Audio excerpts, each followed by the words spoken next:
हर हर महादेव। आप सभी भक्तों को मेरा सादर प्रणाम है। मेरा प्रणाम स्वीकार करें।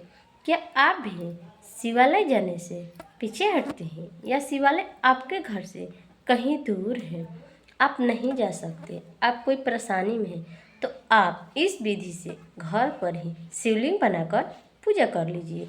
तो जानिए कि कैसे शिवलिंग घर पर ही बनाए। मिट्टी से शिवलिंग बनाकर आप पूजा कर सकते हैं। तो चलिए बिना देर के इस वीडियो को शुरू करते हैं। मिट्टी से शिवलिंग कैसे बनाएं। आप अपने ही घर पर मिट्टी से शिवलिंग बनाएं। एक बर्तन ले लीजिए या पहले से आप कोई पौधा लगाई हो वो ले लीजिए, या किसी गमला हो, गमले में आप पौधा लगाई हो या पुष्प लगाए हो वो गमला ले लीजिए।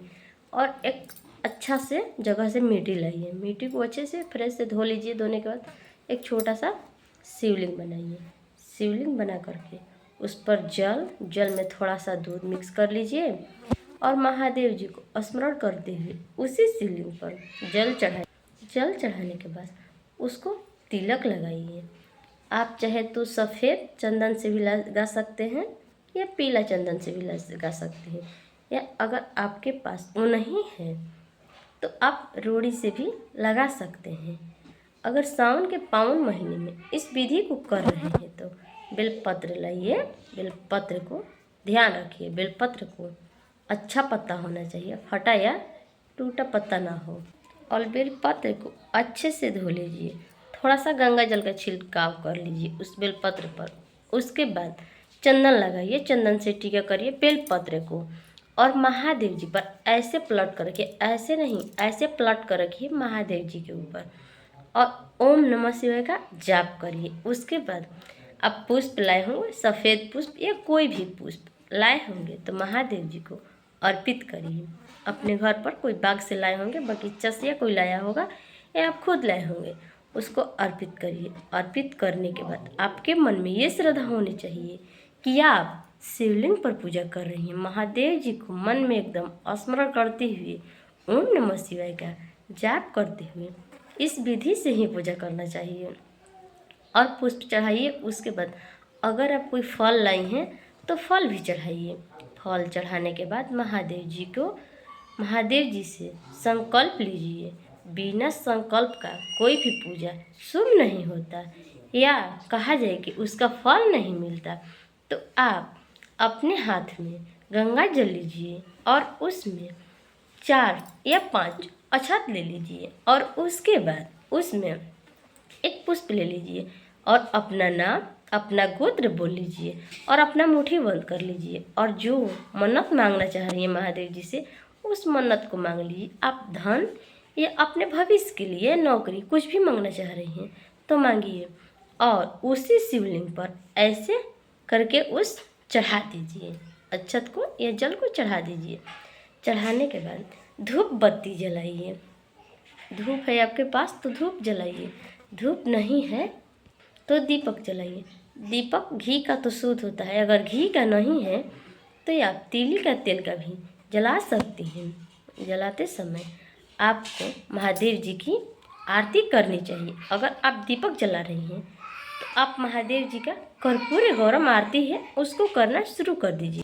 आरती होने के बाद महादेव जी पर अचवन दीजिए। अचवन देने के बाद प्रणाम कीजिए और जो आप महादेव जी से कहना चाह रहे हैं वो कहिए और अपना सिर झुकाइए।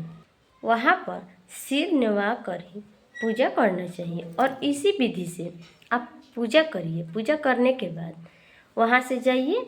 आप उस दिन व्रत हैं, सोमवारी व्रत हैं तो रहने दीजिए। शाम को या आप चाहेंगे मंदिर जाना तो वहाँ से सीधे मंदिर जाइए।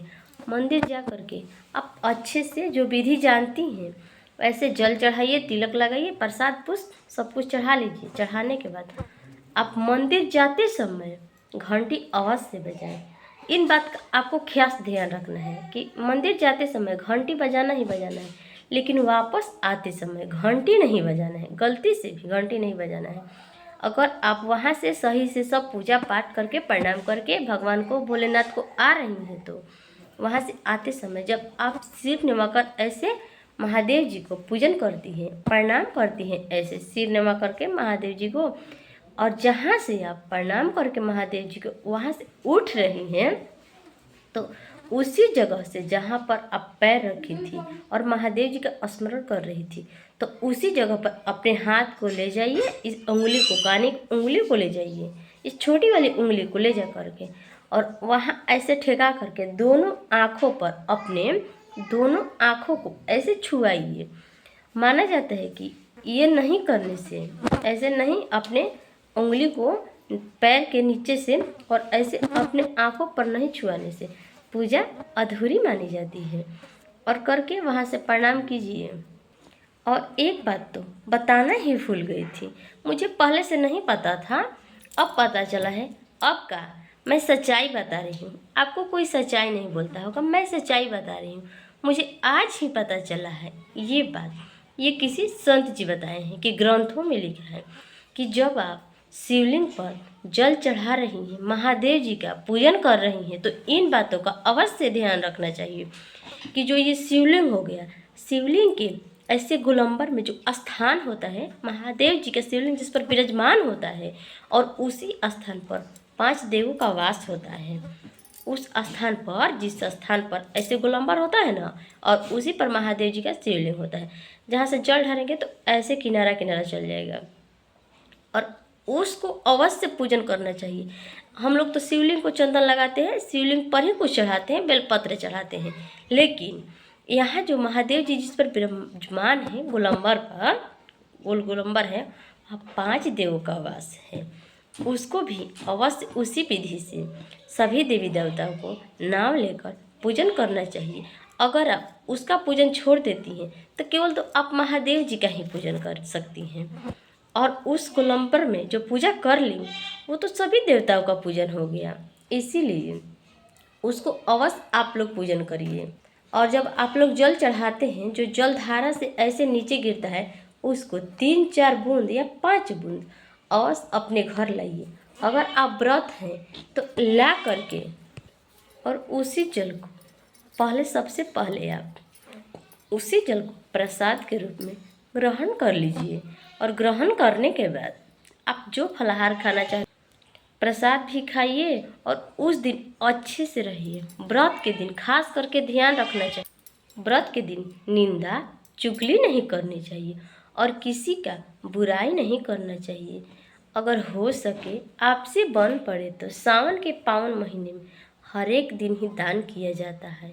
हर एक दिन महान है, शुद्ध है, सच्चा है। और सावन में क्या नहीं खाना चाहिए, इस बात को तो अवश्य ध्यान रखिए। सावन में हरे पत्ते वाला चीज़ नहीं खाना चाहिए।